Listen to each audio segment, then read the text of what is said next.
हाय नमस्ते। आप देख रहे हैं मसाला बैट्स। आज की ताज़ा तरीन खबरों में आपका स्वागत है। कुछ दिनों पहले आपने सुना होगा वाराणसी में ज्ञानवापी मस्जिद पर कोर्ट ने ऑर्डर दिया उस मस्जिद के तहखाने में पूजा करने के लिए, क्योंकि हिंदू पक्ष को वहां पुराने मंदिर के प्रमाण मिले थे। ये कहा जा रहा था कि इसी बेस पर पूजा करने का ऑर्डर दिया गया है और लोगों ने वहां पूजा भी शुरू की। लेकिन इसके बाद मुस्लिम पक्ष ने हाईकोर्ट अपील करी तो हाईकोर्ट ने उस अपील को खारिज कर दिया। मुस्लिम पक्ष की सुनवाई नहीं हुई। अब उसी तरह लखनऊ की टीले वाली मस्जिद की खबर आ रही है कि वो भी डिमोलिश किया जाएगा। वहां पहले मंदिर थी और उस मंदिर को तोड़कर मस्जिद बनाई गई थी। उत्तर प्रदेश की राजधानी में टीले वाली खूबसूरत लखनऊ की मस्जिद शहीद करी जाएगी। अदालत में मुस्लिम पक्ष ने जब अपनी बात कही तो आइए सुनते हैं टीले वाली मस्जिद के लिए क्या कहा गया है। उसकी तस्वीर आप स्क्रीन पर देख रहे हो। इस मस्जिद को गौर से देख लीजिए। क्या आपको इस मस्जिद को देखने के बाद ऐसा महसूस होता है कि ये कोई मंदिर है? एक बार अच्छे से देखिए। ये मस्जिद जो है ये टीले वाली मस्जिद है। इसका नाम क्या है? टीले वाली मस्जिद है। मस्जिद ये लखनऊ में है, यानी कि उत्तर प्रदेश की राजधानी में इस खूबसूरत सी मस्जिद के ऊपर अब हिंदू पक्ष ने एक बड़ा दावा किया है। केस तो पहले ही कर दिया था, लेकिन अब इस केस में मामला ये है कि मुस्लिम पक्ष ने ये कहा था कि भैया ये फजूल का केस है, इस केस को रद्द कर दीजिए। मतलब इस पर कोई आगे जाकर के बातचीत करने का कोई मतलब ही नहीं बनता है। लेकिन लखनऊ के न्यायालय ने फैसले को खारिज कर दिया है, मतलब उनके अपील को खारिज कर दिया है। ये जो टीले वाली मस्जिद है, इस पे ये दावा है कि ये टिलेश्वर महादेव मंदिर था, यानी कि ये एक मंदिर था और इस मंदिर को तोड़ करके यहाँ पर एक मस्जिद बना दी गई है। आज देश में एक बहुत ज़बरदस्त ट्रेंड चल रहा है। किसी भी मस्जिद के बारे में ये कह दिया जाता है कि भैया इसे तोड़ करके जो है वो एक मंदिर को तोड़ करके एक मस्जिद बना दी गई है। ये बातें इसलिए भी कही जाती है क्योंकि भारत में मुगलों का काल रहा। मुगलों ने काफ़ी वक्त तक शासन किया है। इन शासन के दौरान ऐसा देखा गया कि कई बार बादशाह जो है वो अलग अलग एरिया में रूल कर रहे थे और उन लोगों ने मसाजिदें बनाई। अब लोगों का ये दावा होता है कि जितनी भी मस्जिदें बनी है वो मंदिर को तोड़ करके बनाई गई है, मंदिर को तोड़ी गई और फिर वहां पर एक मस्जिद बना दी गई। लेकिन इसकी सच्चाई नहीं होती है।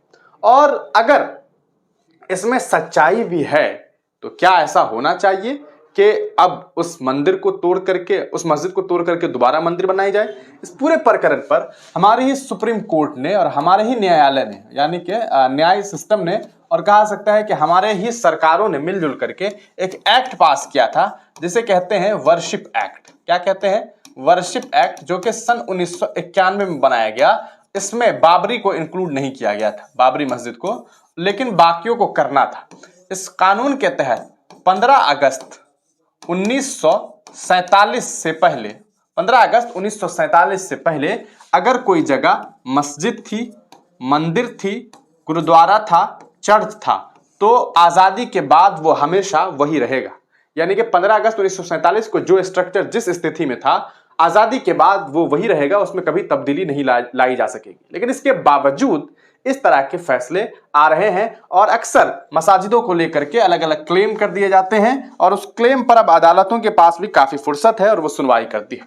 आप देखिए कि क्या कुछ पूरा मामला है। यूपी लखनऊ के टीले वाली मस्जिद मामले में मुस्लिम पक्ष को झटका लगा है, हिंदू पक्ष को बड़ी राहत मिली है।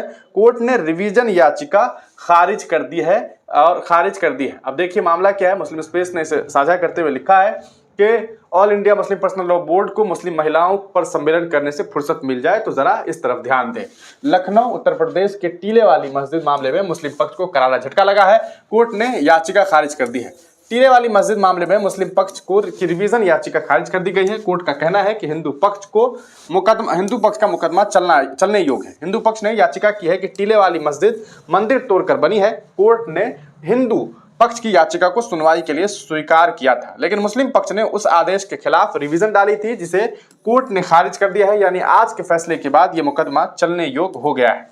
हिंदुओं की पूजा अर्चना करने की मांग की सुनवाई सिविल जज कोर्ट में होनी है। हिंदू पक्ष ने सिविल जज साउथ की कोर्ट में वाद दाखिल कर टीले वाली मस्जिद के अंदर टिलेश्वर मंदिर के होने की बात कही है।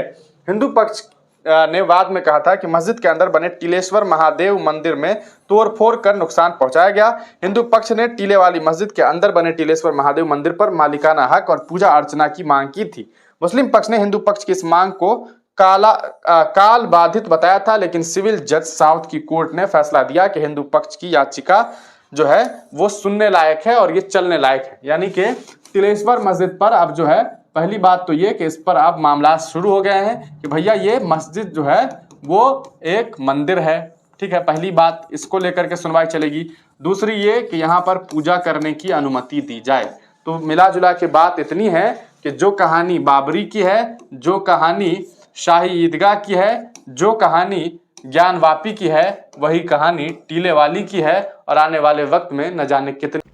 आइए दूसरी खबर की जानिब चलते हैं। राहुल गांधी की भारत जोड़ो न्याय यात्रा यूपी में है। अब 1 मार्च से भारत जोड़ो न्याय यात्रा करेगी। 25 फरवरी को अलीगढ़ मुस्लिम यूनिवर्सिटी में प्रियंका गांधी के साथ पहुंचे और वहां स्टूडेंट से बातचीत की और हिजाब को लेकर चर्चा हुई है। आइए जानते हैं राहुल गांधी हिजाब पर क्या कुछ कहे हैं। How's the university? Is it good? The most worst thing is the food. I think government should do something. What is the problem with the food? Only aloo is there. So you are well aware of the ongoing hijab issue. Sir अगर आप सत्ता में आएंगे तो आपका क्या नजरिया होगा? मेरी व्यू है कि जो महिला पहनना चाहती है वो उसके ऊपर है। Hello. Please sit. What's going on? Sorry, our plan was to meet you there, but apparently your vice chancellor said no. So it's fine. We're not allowed to go to university. No problem. Thank you. So tell me, क्या पढ़ रही हैं आप लोग? Everybody law. And how's the university? Is it good? If it was not good, would you tell me? My experience in AMU was very good. It was very good, but the most worst thing is the food. I think government should do something for the food in the Food is not good? universities. What is the problem with the food? Only aloo is there. Only aloo in all different forms. Yes, in different forms. Like it's like an aloo cabbage, aloo matar, It's not everything. nutritious. Sir पढ़ने के लिए जरूरत होता है कि बच्चे nourish So how is the university structured? How many lady students are there? I guess 18,000. Women students? 18,000. Yes. Wow, that's a lot. So we all are here from different hostels. Okay. Sir, I have a question. Yeah. Like हमारे देश में जो महिलाएं होती है उनके लिए ज़्यादा representation नहीं होती है, especially in politics. So how would you encourage like us or the women? क्योंकि अभी भी देखते हैं बहुत sectors में women they don't find safe to come into politics. So what's your take on this? India is a strange country because there's not enough representation of women in business. There's not enough representation of women in politics. But there's more than enough representation of women in Manrega, for example.